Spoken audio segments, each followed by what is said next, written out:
Hello, and welcome to ReyTalks, where we get real about the highs and lows of social media. In this episode, we're diving into the dark side of apps like TikTok and Instagram. We'll also be getting into how negative posts and comments can shift your mood and how the algorithm can sometimes work against your mental health. But it's not all doom and gloom. We'll also explore how we can use these platforms to uplift and help each other. Stay tuned for an insightful interview with a special guest who has experienced these effects firsthand.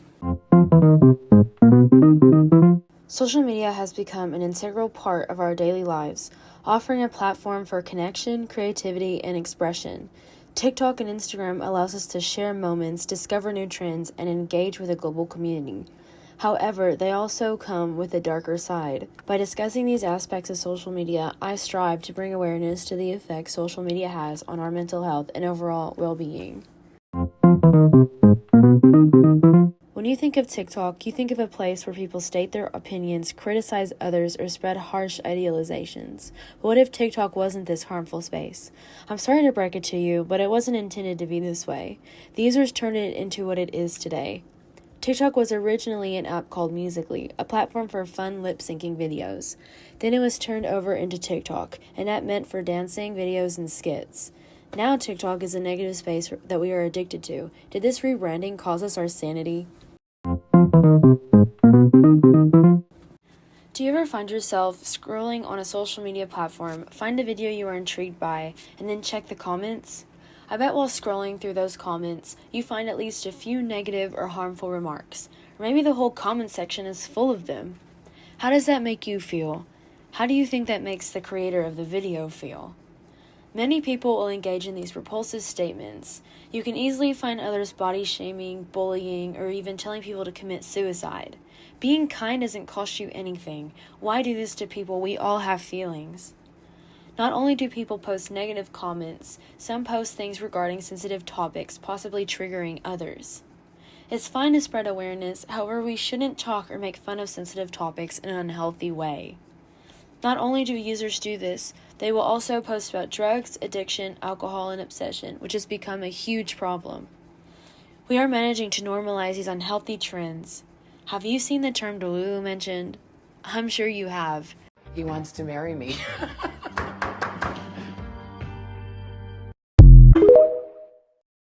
These TikToks feed into obsession, which is not healthy. Normalizing these topics cause more people to engage in unhealthy behaviors, harming your mental health in the process. You might find yourself thinking, oh, I've seen this everywhere, so it must not be that bad. Just because something is socially acceptable does not make it healthy.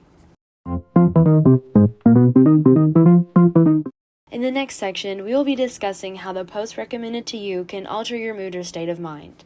The TikTok algorithm works in a very particular way.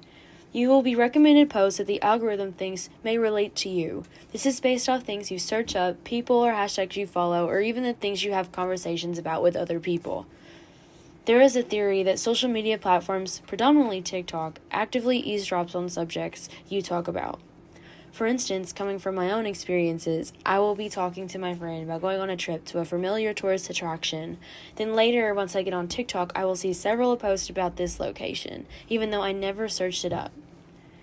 This algorithm works in a way that if you are sad, anxious, heartbroken, angry, or so forth, you will get recommended videos of posts of the same caliber, causing you to retain these feelings throughout the day. Most of us get on TikTok first thing in the morning or right before we go to bed at night. Seeing these sad or upsetting TikToks isn't the best way to start off your day because this might affect your mood for the rest of your day as well. Another point I would like to make is sometimes the algorithm will change what you see based on the time of day. For example, my TikTok will show me funny, entertaining videos during the day, but sad or scary videos at night.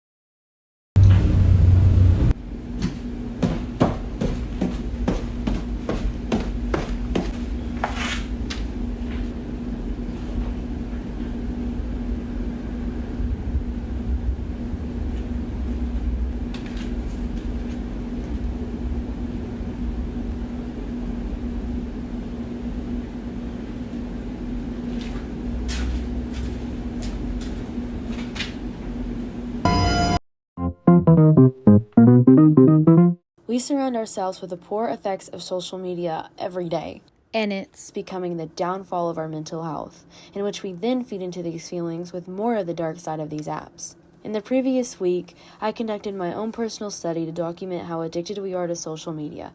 This was done with the college students around me. In the study, I discovered that the average out of 20 college students plus myself stare at a screen for roughly 10 hours and 5 minutes a day. That's over half your day if you get 8 hours of sleep.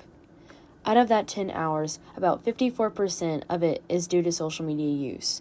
You could be spending 5 or more hours a day influenced by what you see online, and this could most definitely not be healthy for our development. Hopefully this helps you realize how pressing of an issue overuse of social media can be. This brings me to my next point. Instead of using social media to spread negativity, we should use it to spread awareness, not normalization. Show others unhealthy habits are unhealthy instead of letting others believe it's okay. In addition, I believe the algorithm should work for you, not against you. It should be implemented that the algorithm should recognize signs and symptoms of mental illnesses like depression, and instead of using this information to send more depressing topics to your For You page, it should send the opposite: happy, funny videos or inspirational posts and support. There should be a way to filter out the negative posts and comments that get past the moderators or community guidelines. You can compare this to how therapists will tell patients to take a break from social media. Personally, I like this quote from an article written by Kenta Minamatani, published through Stanford SLS blogs, because it shows a wonderful example of how social media is detrimental to your mental health. The quote is as follows: "The link between social media and mental health issues has been well documented in numerous studies and research papers. A systematic review found that the use of social networking sites is associated with an increased risk of depression, anxiety, and psychological distress." This was published on May 20, 2024. This article, Social Media Addiction and Mental Health, the Growing Concern for Youth Well-Being, is worth a read if you want to know more about the mental health crisis on youth. As we are close to bringing this episode to a close, I'm going to bring in our special guest for the interview. Hello, my name is Taylor. Taylor is a current college freshman who has experienced the effects of social media, and she has graciously volunteered to do an interview for today's episode. I'm going to ask you a few questions regarding the topic of social media. Please answer to the best of your ability, and if you feel uncomfortable with one of the questions, please let me know. The first question I'm going to ask you is, have you ever felt as if social media affects you mentally? There have been several times social media has affected me mentally. Sometimes I'll already be in a bad mental state, and then I'll see a negative post or comment, and it just makes it worse, and it doesn't help to get out of that state. It's like a never-ending cycle. Or I could be in a good mood, and then I'll see a negative post or a video or comment, and it'll ruin my entire mood for the day. Thank you for sharing that. I can relate to that as well. The never-ending cycle is a good point. If you're ready, we can move on to the next question. Do you feel that we as a community revamped the purpose of social media? If so, do you think this is a bad thing? I feel that social media is used for more negative aspects than positive ones now. Early on, I think it was used more for sharing a thought or posting something that you enjoyed, and then other people could just see that and they could enjoy it too, and it was more uplifting. Now, when you open social media, you're usually seeing people getting hated on for almost anything you can think of. Like, you see bad habits being normalized, and you see bullying and harassment.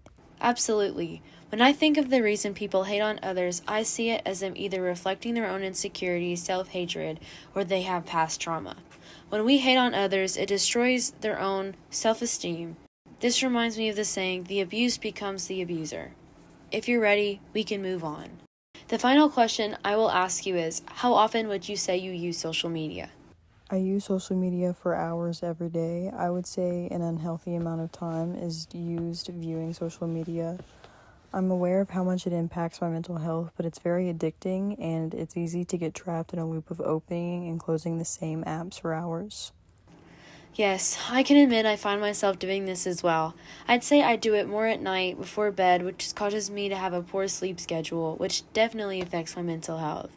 Social media addiction is a real thing. Thank you so much, Taylor, for your time and being a part of this interview. Interviewing Taylor has brought some helpful insight and awareness to the topics I previously covered. If you have ever experienced hardship through or because of social media, I hope this helps you to realize you are not alone. There are so many people out there that feel this way, and all I can hope for is that in the future, we as a whole can make a difference and stop the negative use of social media. As I close out the episode for today, I want to do a brief recap. Social media is a way of expressing your thoughts, opinions, and experiences. However, we tend to use this negatively, posting harmful things and expressing revolting ideas such as body shaming and other forms of bullying. This can greatly deteriorate others' mental health, and I urge you to think twice about the things that you post online as they can be harmful to yourself and others. Thank you so much for listening and tuning in on today's episode of ReyTalks. Have a great day and stay safe online.